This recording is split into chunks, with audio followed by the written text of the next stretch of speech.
अपना घर हो, अपना आंगन हो, इस ख्वाब में हर कोई जीता है। इंसान के दिल की चाहत है कि एक घर का सपना कभी ना छूटे।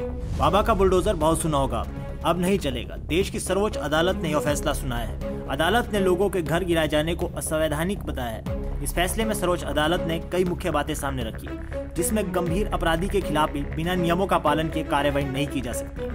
आइए समझते हैं BR गवई और जस्टिस KV विश्वनाथन के बुलडोजर एक्शन पर सुनाए गए फैसले को। दरअसल सुप्रीम कोर्ट ने बुलडोजर एक्शन पर दायर याचिका पर सुनवाई की।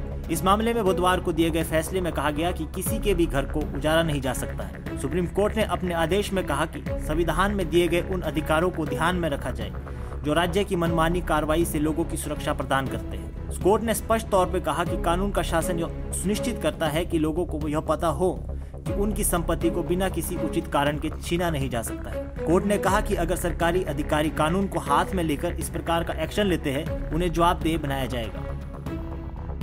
वहीं अदालत ने कहा कि यदि कार्यपालिका किसी व्यक्ति का मकान केवल इस आधार पर गिरा देती है कि वो अभियुक्त है, तो यह कानून के शासन का उल्लंघन है। सुप्रीम कोर्ट का कहना है कि गंभीर अपराधों के आरोपी और दोषी के खिलाफ भी बुलडोजर की कार्रवाई बिना नियम का पालन किए नहीं की जा सकती है। कोर्ट ने कहा, कानून का शासन नागरिकों के अधिकार और प्राकृतिक न्याय का सिद्धांत आवश्यक शर्त है। अगर किसी संपत्ति को केवल इसलिए ध्वस्त किया जाता है क्योंकि उस व्यक्ति पर आरोप लगाया गया है, तो यह पूरी तरह असंवैधानिक है। इस पर सुप्रीम कोर्ट ने अपना फैसला सुनाया है।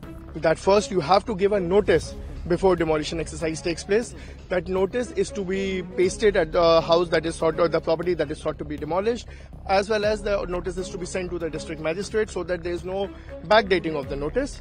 15 days period will be given, and it will be first, and in that notice it has to be written that why demolition is the only exercise left. And demolition, by doing this, the court has said that demolition should be the last resort. Before you take, so there's the process for compounding, there's a process for fine, there's a process asking those people to, if there's an encroachment, to remove that encroachment themselves. Today, in last 2-3 years, we have seen that the state was not following these guidelines.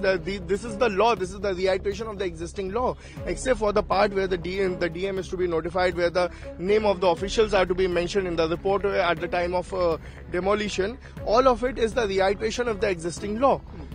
So it is unfortunate that the court has to show the state the way to follow the law when the state is duty bound to follow the law that it has itself laid down.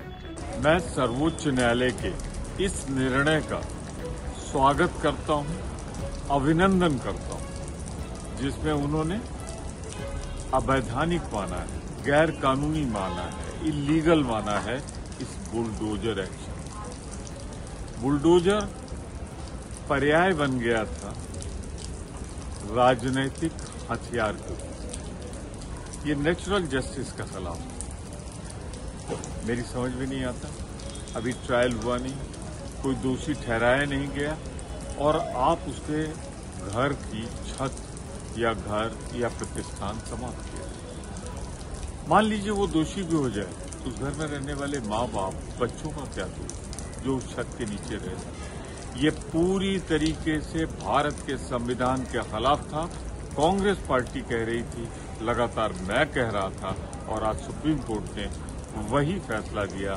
मैं सत अभिनंदन करता हूं supreme court का। बता दें कि अदालत के इस फैसले पर अब राजनीतिक दलों की प्रतिक्रिया आनी भी शुरू हो गई है। इसमें कांग्रेस नेता प्रमोद तिवारी ने कहा है कि मैं सुप्रीम कोर्ट के इस फैसले का स्वागत करता हूं और बधाई देता हूं, जिसमें उन्होंने बुलडोजर कार्रवाई को अवैध माना है। बुलडोजर राजनीतिक हथियारों का पर्याय बन चुका था। यह प्राकृतिक न्याय को सलाम है। वहीं आपको बता दें कि बुलडोजर का ट्रेंड यूपी के मुख्यमंत्री योगी आदित्यनाथ के कार्यकाल में लोकप्रिय हुआ। उत्तर प्रदेश के अंदर अपराधियों को सजा देने और उनमें अपराध के प्रति भय के लिए बुलडोजर कार्रवाई शुरू की गई। बुलडोजर का क्रेज इस कदर बढ़ गया कि हिंदुस्तान के अन्य BJP शासित राज्यों में भी इस मॉडल को अपनाया जाने लगा।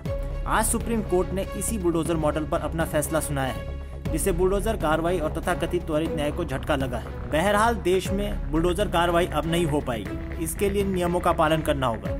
इस निर्णय का अपराधियों पर क्या असर होता है, क्या बुलडोजर भय खत्म होने के बाद आपराधिक गतिविधियों में बढ़ोतरी होगी या नहीं, इस पर आने वाले दिनों में सबकी नजर बनी रहेगी। Bureau report, Punjab Kesari TV. हमसे जुड़े रहने के लिए हमारे YouTube चैनल को सब्सक्राइब करें और नई वीडियो की नोटिफिकेशन के लिए बेल आइकॉन को दबाएं।